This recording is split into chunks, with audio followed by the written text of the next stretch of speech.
비빔밥 좋아하십니까?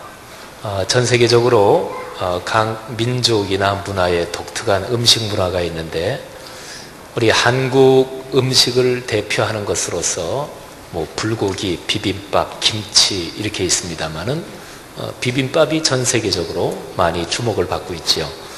항공사 가운데서도 우리나라 항공사는 물론 말할 것도 없고 다른 나라 항공사까지 포함해서 전 세계 한 10여 개 정도 항공사가 비빔밥을 기내식 메뉴로 제공하고 있다고 그러죠. 비빔밥 종류가 이것저것 많은데요. 제가 요리 전문가는 아니기 때문에 쭉 적어봤는데 보니까 모둠나물 비빔밥, 양푼 비빔밥, 가다랭이 포 소스, 볶음 버섯 달걀 비빔밥, 레몬 초고추장 소스, 참치 비빔밥, 두반장 고추 소스, 무 생채 비빔밥, 오대산 산채 비빔밥. 요건 제가 잘 압니다.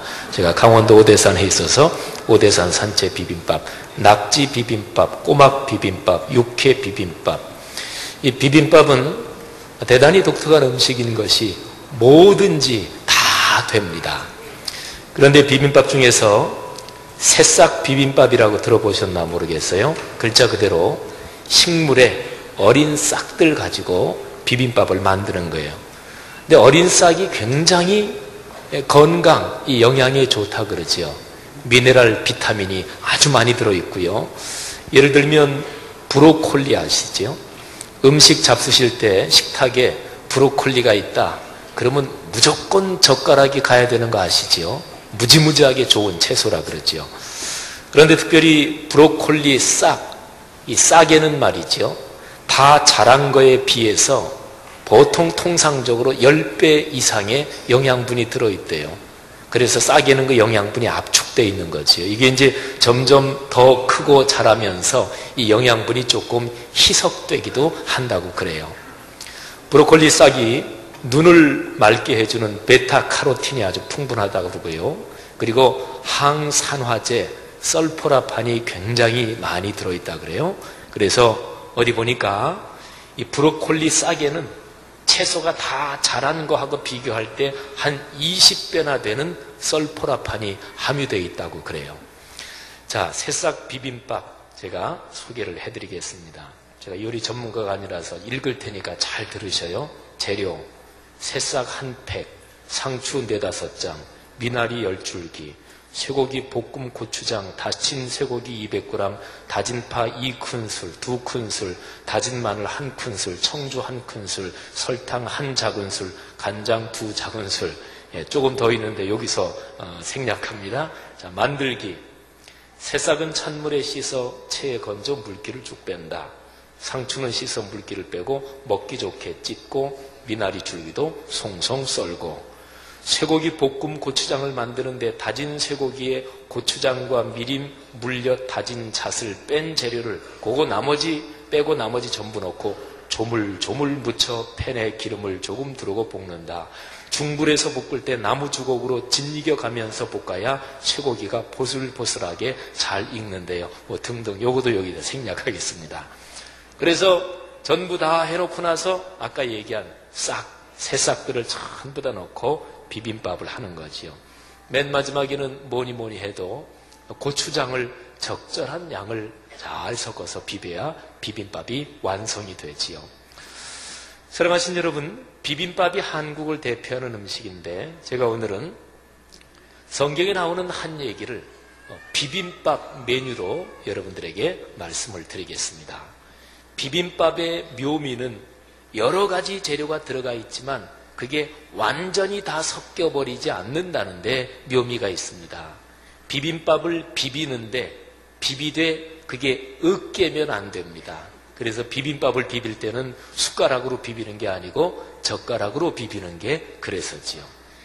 여러 가지 재료가 다 들어가 있지만 그 재료가 완전히 뒤섞이는 건 아니고요. 각 재료 하나하나가 맛이 느껴지게 살아있어야 그게 비빔밥을 적절하게 잘 비빈 거지요.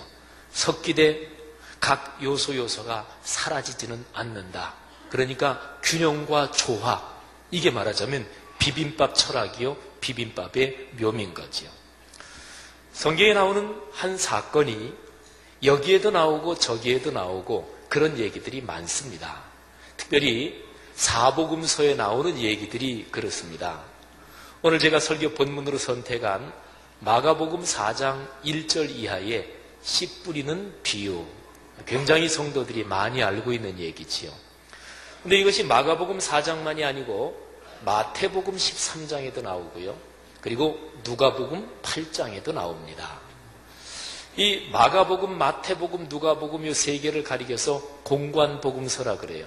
근데 성경에 있는 순서로 보면 마태, 마가, 누가 이렇게 되지요. 근데 제일 처음 기록된 순서로 보면 마가복음이 제일 최초로 기록이 됐어요. 그리고 나서 그 뒤를 이어서 마태복음이나 누가복음이 기록이 되어 있습니다. 그래서 제가 오늘 성경 본문은 마가복음 제일 최초로 기록된 복음서에서 그 본문을 선택했습니다. 제가 씨 뿌리는 자의 비유를 비빔밥 메뉴식으로 오늘 여러분들에게 말씀을 드리려고 그래요. 기본적으로 이 얘기를 해드리지만 여기에서 어떤 부분에서는 마태복음은 이렇게 얘기했다. 누가복음은 요거를 더 강조했다. 그래서 이 씨 뿌리는 비유를 전체적으로 세 개의 복음서를 종합해서 비빔밥 메뉴로 제가 여러분들에게 말씀을 드리도록 하겠습니다.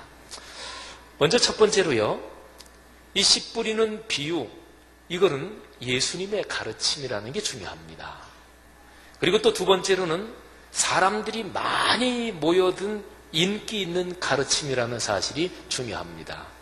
이거는 마가, 마태, 누가 세 복음서 전부 다 똑같이 예수님이 가르치실 때 사람들이 많이 모여들었다고 기록을 하고 있습니다. 특별히 마태복음, 마가복음 이 두 개는요. 예수님이 바닷가에서 가르치셨다고 기록이 되어 있는데 사람들이 얼마나 많이 모여들었는지 여러분이 앉아 계신 데가 육지라고 생각하면 여기가 갈릴리 호수라고 한번 상상을 해보세요. 사람들이 워낙 많이 모여드니까 예수님께서 배를 하나 띄우라고 명령하시고 예수님은 배 위에서 육지에 앉아있는 사람들에게 가르치신 이 비유가 바로 씨 뿌리는 비유입니다. 예수님이 직접 가르쳐 주셨고 많은 사람들이 모여서 아주 인기 있는 가르침이었습니다. 그런데 여기에서 중요한 게 하나 있습니다. 마가복음에서는 예수님께서 이 비유에 대해서 다음과 같은 얘기를 해주셨어요. 비유를 말씀해 주시고 나서 잘 무슨 얘기인지 깨닫지를 못하니까 제자들이 물어보거든요. 선생님, 아까 사람들 많이 있을 때 얘기해 주신 그 비유가 무슨 뜻인지 우리한테 설명을 좀 해 주십시오. 그랬더니 예수님이 마가복음 4장 13절에서 이렇게 말씀하십니다. 너희가 이 비유를 알지 못할진데 어떻게 모든 비유를 알겠느냐. 잘 조금만 생각해 보십시오. 이 비유를 알지 못한다면 어떻게 나머지 모든 비유를 알겠느냐. 그러니까 씨 뿌리는 비유에는 성경에 나타나는 모든 비유를 푸는 근본 구조가 들어있다, 그런 얘기입니다. 이게 열쇠예요. 성경에는요, 비유의 말씀도 있고 사건도 있고 또는 이런저런 역사적인 기록도 있고 여러 가지 기록이 많지만 적어도 성경의 비유 형식으로 기록된 모든 말씀, 그거는 바로 씨 뿌리는 비유, 여기에 그 모든 비유를 푸는 근본적인 구조가, 그 방식이 여기 들어있다는 얘기예요. 굉장히 중요하죠. 조금 더 넓혀본다면 비유로 기록된 말씀만이 아니고 성경 전체 하나님의 말씀을 이해하는 근본 구조가 이 씨 뿌리는 비유에 들어있다. 그러니까 이 비유를, 구조를 제대로 이해하면 성경 전체를 이해할 수 있는 그 가르침을 받을 수 있는 거예요.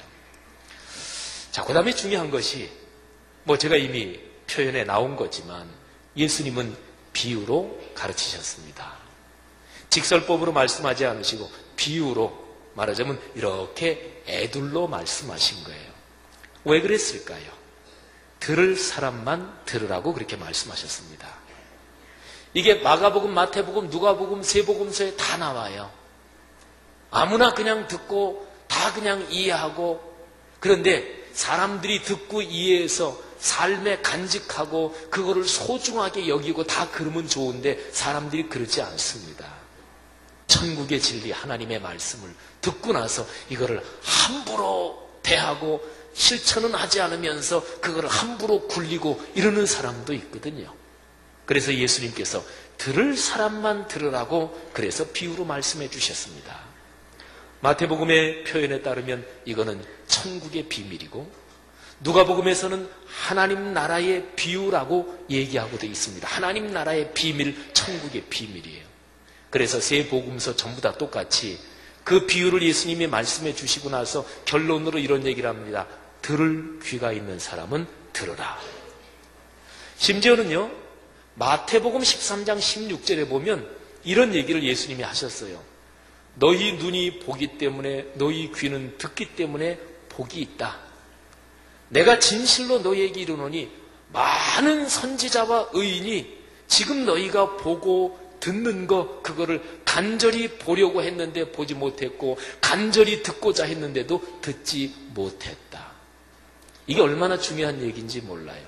이 말씀은요, 하나님의 아들이신 예수님이 직접 이 땅에 오셔서 지금 여기에서 말씀하고 계시는 거잖아요.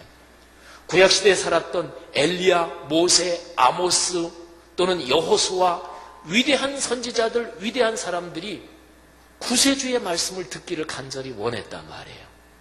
그런데 그거를 그들 시대에는 아직까지 열려있지 않았던 거고 예수님이 오셔서 그거를 가르쳐 주시는 거예요. 그래서 그 말씀을 하시는 거예요. 지금 너희가 내가 전하는 말씀을 듣는 게 너무너무 복된 거다. 수많은 선지자 하나님의 사람들이 간절히 바랬지만 듣지 못하고 보지 못한 것이다. 사랑하는 성락교회 성도 여러분들이요, 하나님의 말씀은 그렇게 귀한 거예요. 특별히 예수님께서 오시고 난 이후의 신약시대에 하나님의 말씀이 완성이 된 거예요. 그게 66권 성경이에요.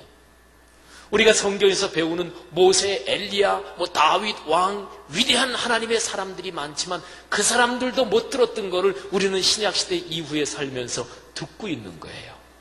하나님의 말씀을 귀한 걸로 깊이 깨닫고 말씀의 마음문을 여는 축복된 성도들이 되시면 좋겠습니다. 자, 그래서요, 예수님께서 계속 말씀을 하시는데 여기에서 이제 본격적인 얘기 들어가기 전에 한 가지만 더 말씀드리면 이게 제일 중요하니까, 뿌리는 게 뭘 뿌리는 거냐? 세계 복음서에 공통적으로 그렇게 나와 있어요. 뿌리는 거는 말씀을 뿌리는 것이다. 그러니까 씨는 말씀이에요. 말씀이 뿌려지는데, 그런데 어디에 뿌려집니까? 네 가지 밭이 나와요. 길가, 그 다음에 흙이 얕은 돌밭, 가시떨기 덤불, 그리고 네 번째는 좋은 땅. 이 땅은 뭘 말하나요? 이거는 사람 마음을 말해요. 하나님의 축복의 말씀, 진리의 말씀이 씨고요. 그 씨가 뿌려지는 땅이 사람의 마음들이에요.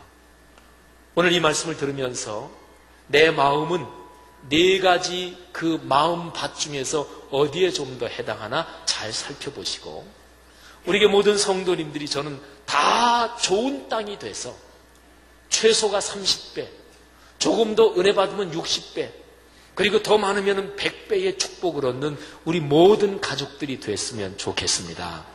특별히 누가복음에는 이렇게 돼 있어요. 마가복음, 마태복음에는 30배, 60배, 100배 이 세 가지가 나와 있는데 누가복음에는 30배, 60배는 없어요. 그냥 100배의 결실을 한다 이렇게 돼 있어요.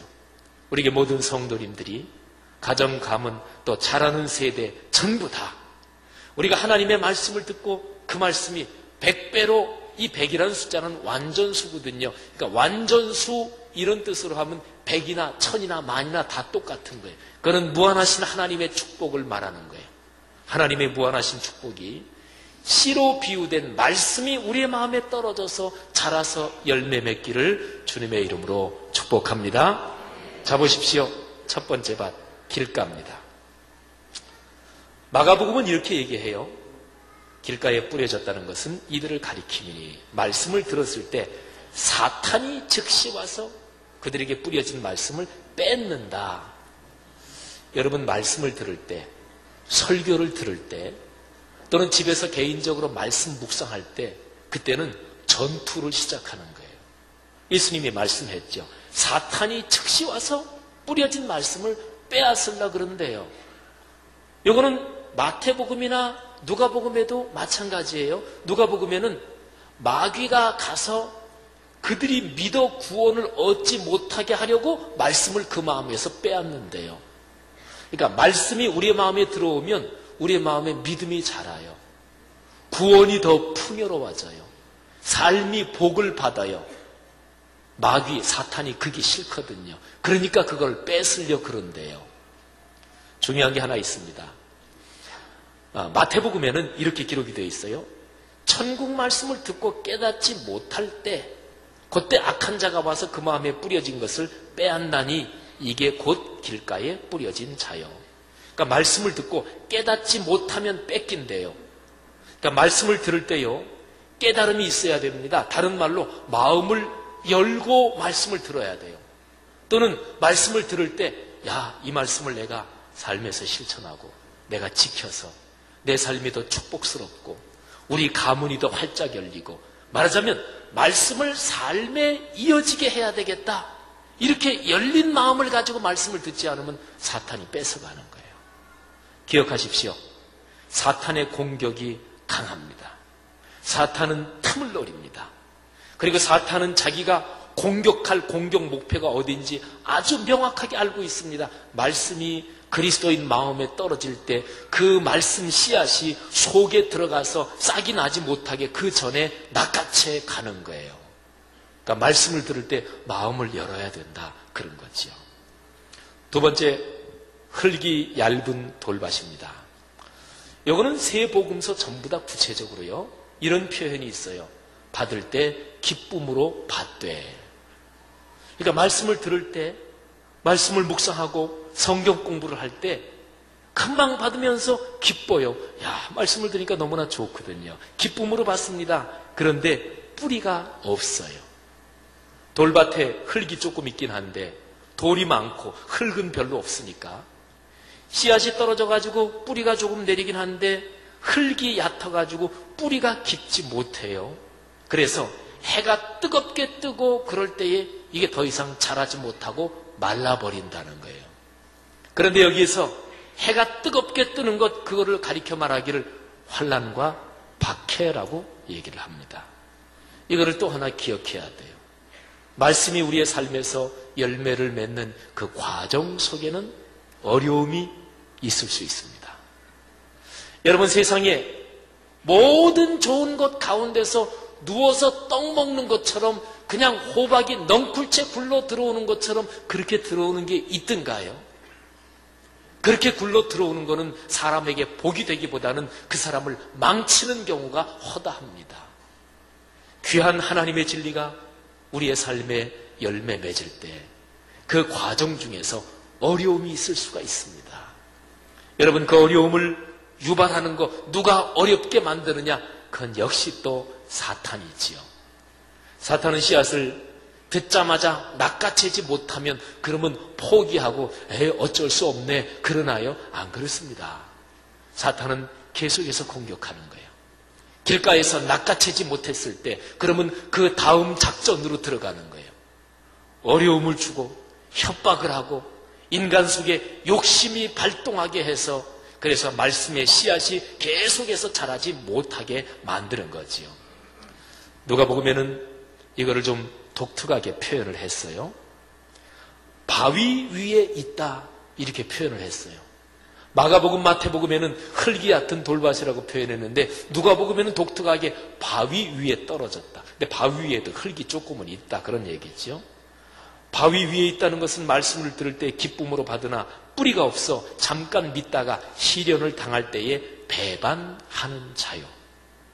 누가복음에서는 아주 독특하게 배반한다 그랬어요. 배반한다고. 여러분, 신앙생활을 하면서 우리가 섬기는 주님, 우리가 아버지로 부르는 창조주 하나님을 배반할 때가 있지 않나요?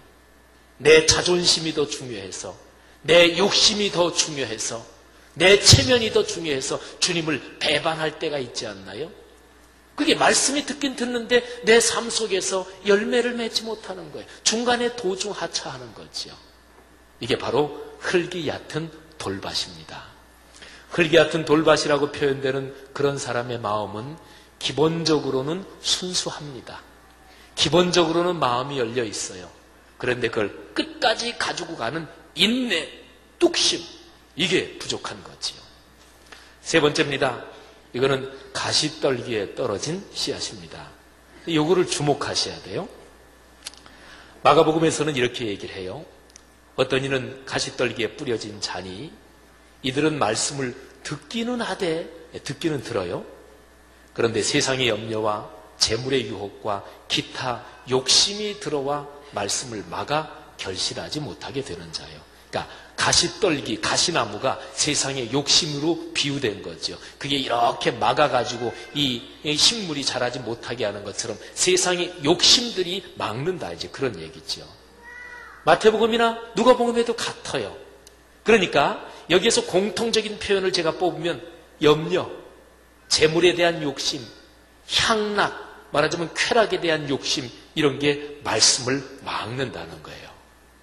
여러분, 하나님의 말씀이 우리의 삶에서 아름답게 열매를 맺고 내 삶의 축복으로 결론적으로 아름답게 피어나려면 거기에는 기운이 있어야 돼요. 흐름이 있어야 돼요. 영적인 흐름과 영적인 열망과 내가 축복을 받는다는 미래에 대한 확신이 있고, 그리고 내가 축복의 길로 간다는 하나님의 축복을 내가 받는다는 그런 강한 감동과 갈망이 있어요. 이게 기운이잖아요. 이 기운이 쭉 흘러가야 돼요. 근데 기운이 중간에서 꺾이는 거예요. 이게 중간에서 기운이 자꾸만 차단되는 거예요. 뭐 때문에요? 욕심 또는 염려, 걱정, 근심, 하나님에 대한 영적인 즐거움이 아니라 쾌락에 대한 세상적인 즐거움, 이런 게 자꾸만 영적인 기운을 끊어놓는 거예요. 성경은 말씀하지요. 너희 염려를 다 주께 맡겨버리라. 하나님께서 너희를 그렇게 권고하신다. 여러분, 지금 여기 온 가족 예배에 앉아있는 여러분들 가운데서 어떤 염려든 어떤 근심이든 어떤 걱정이든 어떤 것든지 다 좋습니다. 어떤 고민거리든지 간에 지금 여러분들 마음속에 있는 고민, 근심, 염려 이런 게 있으면 주님께 맡기시기를 권면드립니다. 아주 단순하게 맡기셔요. 주님, 제 염려 주님께 맡깁니다.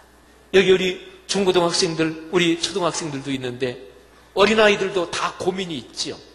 우리 청소년들, 젊은이들도 고민이 있어요. 하나님의 말씀이 이렇게 얘기를 해요. 너희가 쥐고 너희가 끌어안고 걱정하지 말아라. 기도로 하나님께 맡겨라. 그러면 하나님의 평화가, 하나님의 평강이 너희 마음을 지킨다. 마음을 지켜야 돼요. 왜?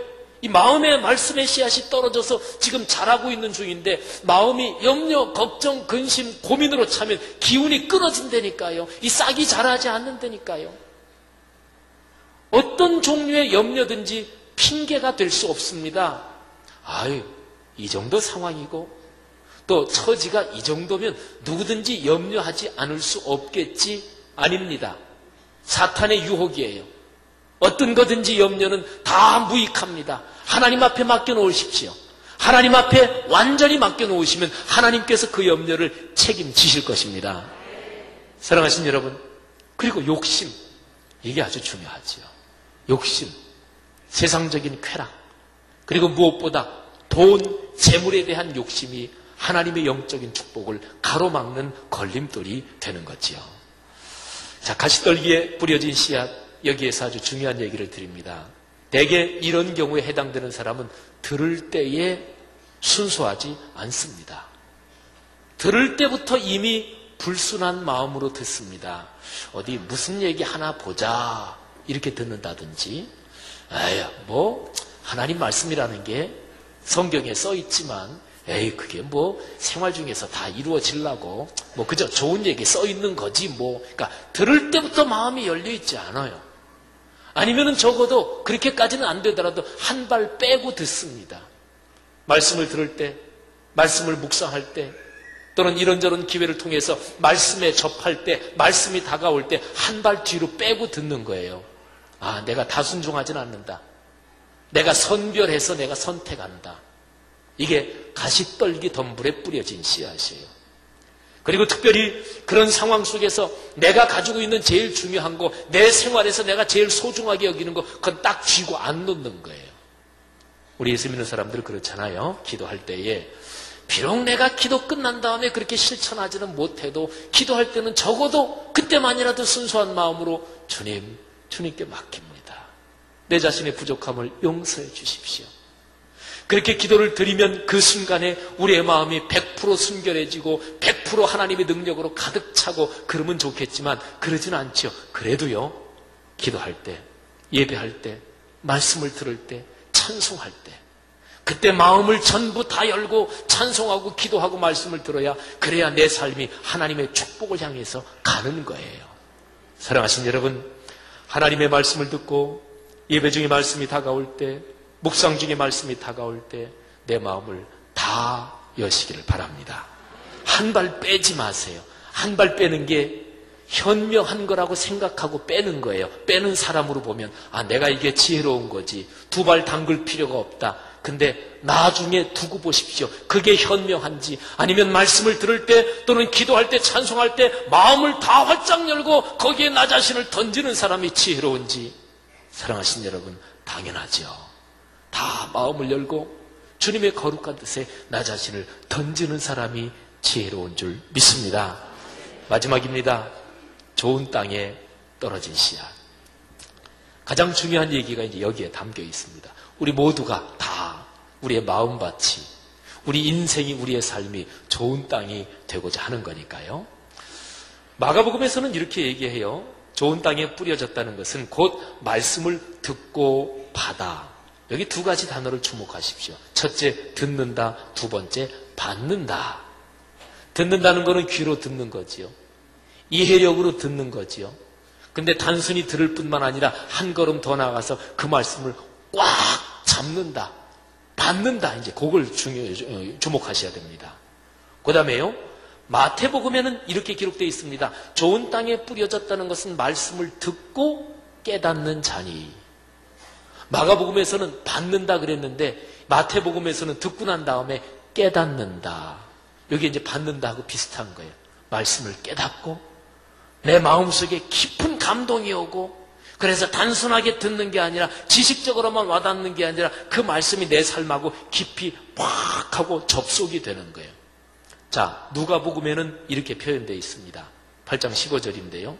좋은 땅에 있다는 것은 착하고 좋은 마음으로 말씀을 듣고 지키어 인내로 결실하는 자니라. 아멘.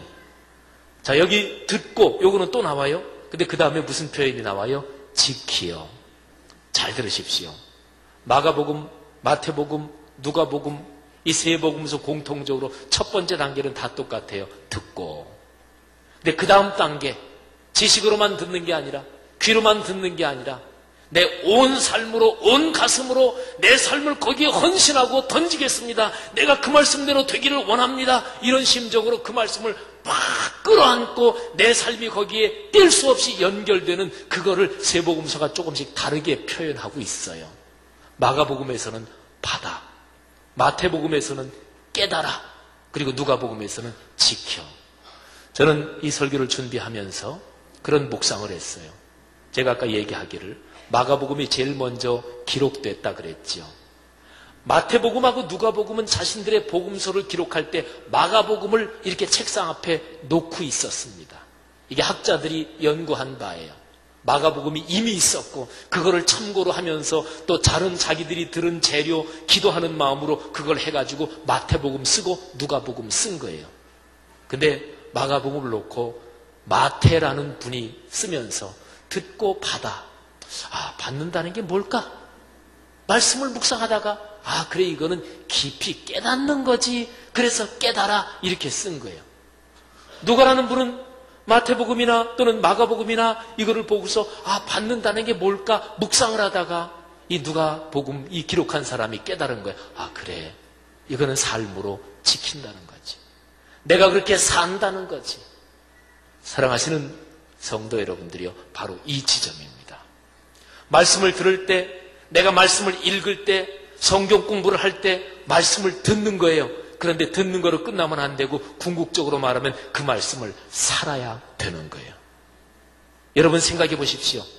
우리 교회가 말씀이 삶으로 이어진다. 하나님 말씀의 거룩한 리더십으로 그리스도인의 삶과 세계를 변화시킨다. 이거 우리 교회 비전이잖아요. 말씀 삶 운동, 이게 우리 교회 비전이잖아요. 그런데 모든 성경 말씀을 푸는 근본 열쇠의 구조가 되는 이 씨 뿌리는 자의 비유의 핵심이 바로 그거예요. 말씀은 듣고 나서 그거를 살아야 된다. 말씀이 삶으로 이어져야 된다. 이게 바로 말씀을 듣고 거기에서 은혜를 받는 근본 구조다. 할렐루야. 우리가 오늘날 사는 시대의 모습은 어떻습니까? 말씀을 듣지 않습니다. 그리고 귀에 좋은 말만 자기 자신의 선택으로 골라서 들으려고 합니다.